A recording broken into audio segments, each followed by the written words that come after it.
So now that we've learned to represent our text as vectors, we can go on to build a text classifier. And we have this data, as you know, of movie reviews that are either positive or negative, so we can learn a model that can classify new text as having either a positive or negative sentiment. That's what we're going to try to do now with our logistic regression classifier. And we'll use the vectorizers that we used before. Here we'll use the TF-IDF vectorizer. And for this TF-IDF vectorizer, if you want, you can actually define the tokenizer as another function, which can then use whatever pre-processing steps that you find are good for this data. We do the same as we did before. We fit and transform our training set with the TF-IDF vectorizer and only transform our test set.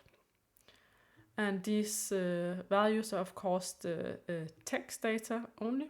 Here we define the labels. So here we have the labels for the trade data, and here we have the labels for the test data.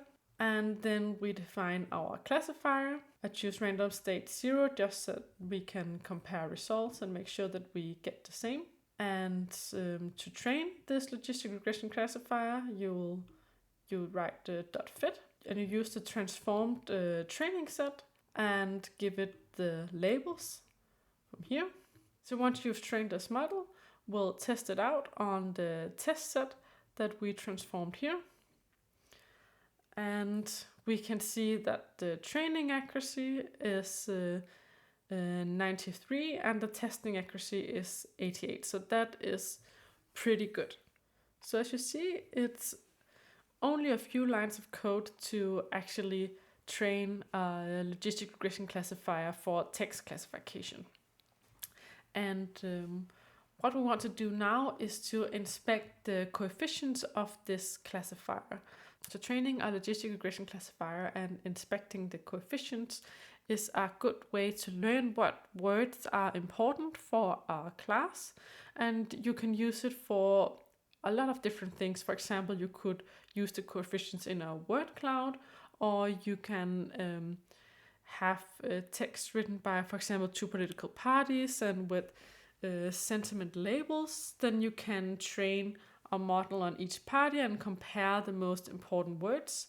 And this can tell you something about the language used in different parties. And if you're using higher orders of n-grams, you may also see which subjects are more often talked about in a positive or negative manner. So here I show you how to inspect the coefficients. You'll firstly get the feature names from your vectorizer that we call TF-IDF up here, as you remember. To get the names of the features, you'll use this TF-IDF.getFeatureNames.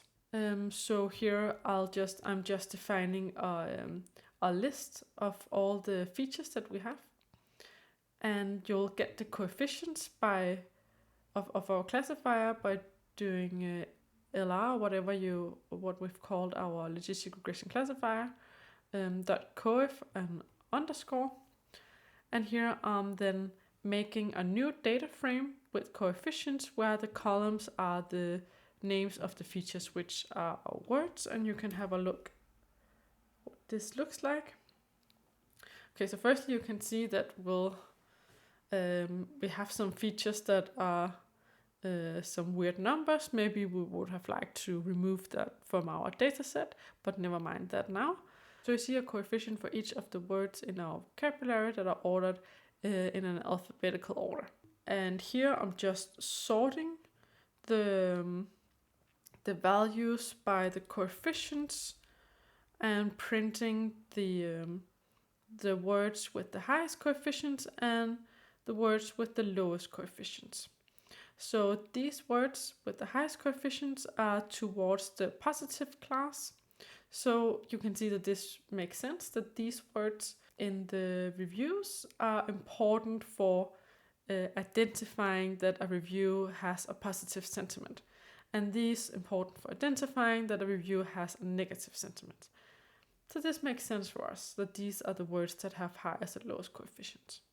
So here is a rather large exercise where you'll be asked to put together what you've learned so far and also do some error analysis just to become familiar with some of the limitations of text classification.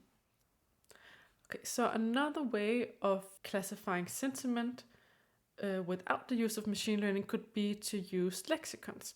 So a lexicon for sentiment, for example, is a lookup tool where someone has already given a score for a word in terms of how positive or negative this word is. I'm here showing you 3 different lexicons that can be used for sentiment analysis. And this one is called Vader. And here I'd applied it to the first sentence of our training set. And what you can see is that it gives out different scores that you can read more about here on their GitHub page. And basically it says that this first review is negative. And another lexicon is called a fin.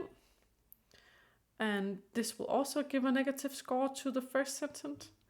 So here I'm going to show you a problem or a limitation of using lexicons. So if you have a sentence like this or a review like this that says, "Congrats on making an altogether predictable movie," we know when reading this that this is probably quite negative. And this sentence, "Oh my god, I literally died," can be quite positive. But of course, a lexicon-based sentiment classifier will say that this first sentence is positive because it has words such as congrats, which is in itself a positive word, and it will say that this sentence is negative probably because it contains the word died, which is a very negative word in itself. So a lexicon-based method cannot take into account the context of how the words are used. It's just adding the scores of each word together. And lastly, there's the lexicon called Sentai WordNet, which you can access through NLTK, but you firstly have to download this Sentai WordNet. And this works a little differently from the others because it's a lexicon that can look for synonyms. If you define the word good here, you can loop through synonyms of this word, and then you can look at the definitions, and it'll have a positive score and a negative score, each of these synonyms. So here's the last exercise for you for this lecture, which is to use the lexicon Vader defined above to do sentiment classification that is without machine learning. So here's just a little extra because I've heard that some people taking this course might be interested in doing topic modeling, and I wasn't planning on covering it in this lecture, so I've just added in a quick example of how you could do topic modeling with the text that we have in that we've been working with in this notebook. So this should hopefully work for you as well. And here I've defined that I'm trying to find 20 topics in our movie review dataset, and this number 20 is just a random number that I've chosen. And a common issue with using topic modeling is figuring out how many topics you want to search for, especially when you're using a model such as LDA that you can read more about in this blog post that I've posted a link to here. There are some topic models where the model can find the appropriate number of topics for you, but for a model such as the one we're using here, we have to say how many topics we are searching for, which means that we have to have some knowledge beforehand about how many topics we could expect to find in the data. And for most cases, we don't have that knowledge. Okay, so now after the model has run, you can take a look at the topics by writing like so. So this is the first topic, this is the second topic, a third topic. Maybe this topic makes sense. Oscar and nominated and Gandhi and Goldberg. being in the same topic. So here you find a list of some NLP resources that are good to know about, and a few project ideas if you are still looking for ideas, and a quick summary of what you've learned today. You've learned what to consider when pre-processed text. You've learned how to represent text with numerical vectors. You've learned how to find similar text by calculating the distances between these vectors. And you've learned how to use word embeddings, and hopefully also the basic intuition of what word embeddings are. And you've learned how to do text classification, and also a bit of the possibilities of using lexicons.